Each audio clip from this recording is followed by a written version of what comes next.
I once worked in a supermarket.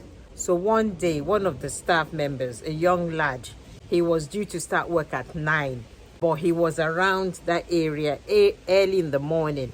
So he came to work around 7. Now, because it was a supermarket, there's some people that work overnight, stacking the shelves and cleaning the place. And then the early morning shift will now start. So he joined the night workers. He saw them there with the manager. He decided to join them from 7 o'clock, helping them stack the shelves, clean up the place. He worked like a donkey. And then when it was 9 o'clock, he now started his own original shift. We used to get paid every Friday. When Friday came and he got his pay packet, he went to the manager to ask why 2 hours was missing from his pay. The manager told him to explain, and he said, remember when I came in this morning and I started work at 7, before I now started my shift at 9, I thought I'll get paid for those 2 hours at least. And the manager said, no, you were not supposed to start work. You were supposed to start at 9. That's why you didn't get paid for those 2 hours.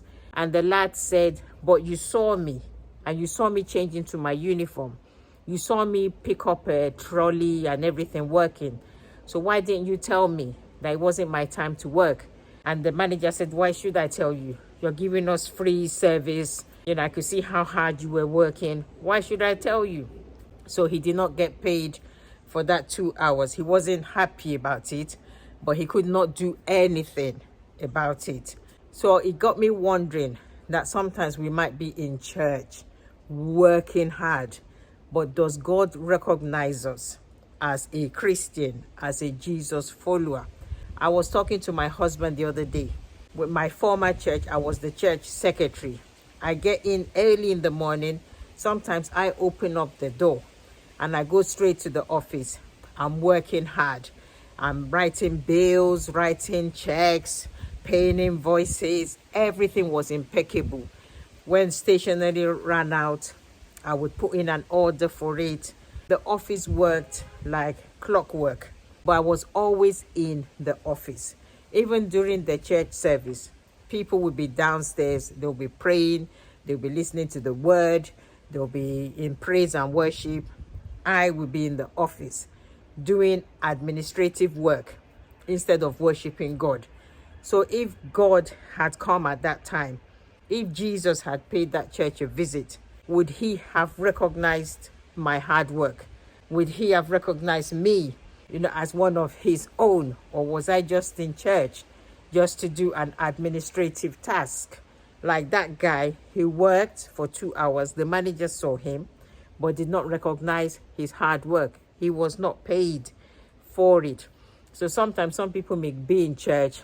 Maybe all they're there for is to play the drums.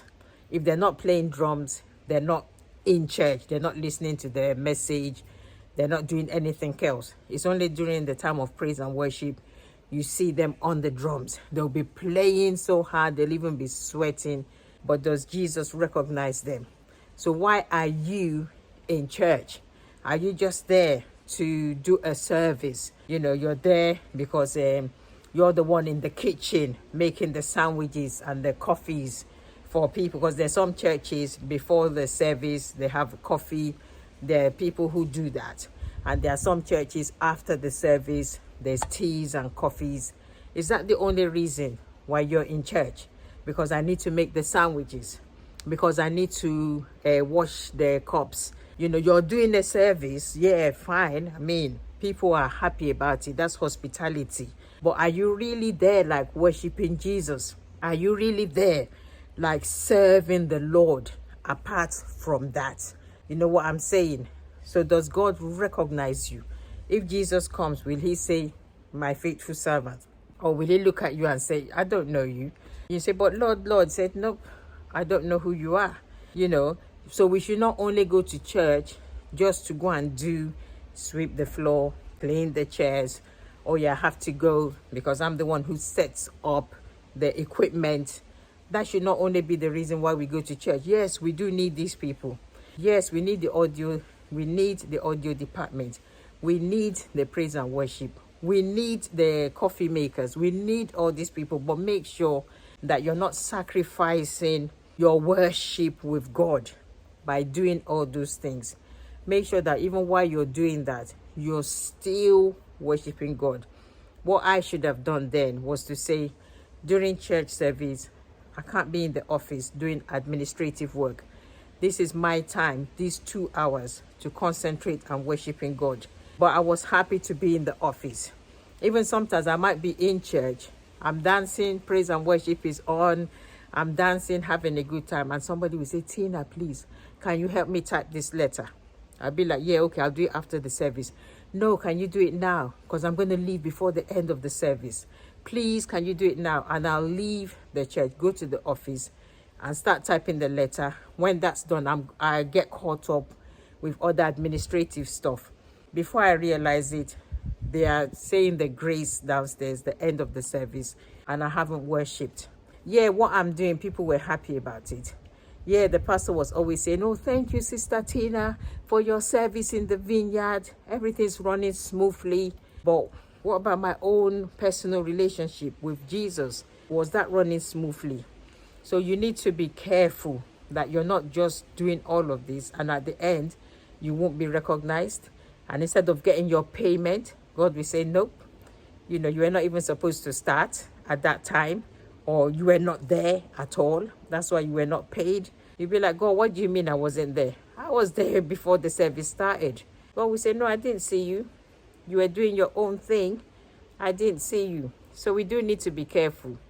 So this is just a short message, guys, that we, like Mary and Martha, remember, one sat down, was listening to Jesus. The other one was busy, serving, doing this, doing that. Jesus said, yeah, you encumbered yourself with unnecessary service. Even though she's cooking for Jesus to eat, but Jesus felt that's not necessary. This is not the time. Sit down, listen to the word. Later, you can go and do that. So let's be careful, guys. So that on that day, God will not say, sorry, I didn't see you in church, but I was there. No, I didn't see you. This is the register. You were marked absent. But God, I was there on that day. I came in at 7 o'clock. Service starts at 9. And God will say, don't argue with me. I'm saying that you were not there. You were marked absent. You were there, but you were not there, if you know what I mean. So, guys, that's a short message. God bless you. Bye.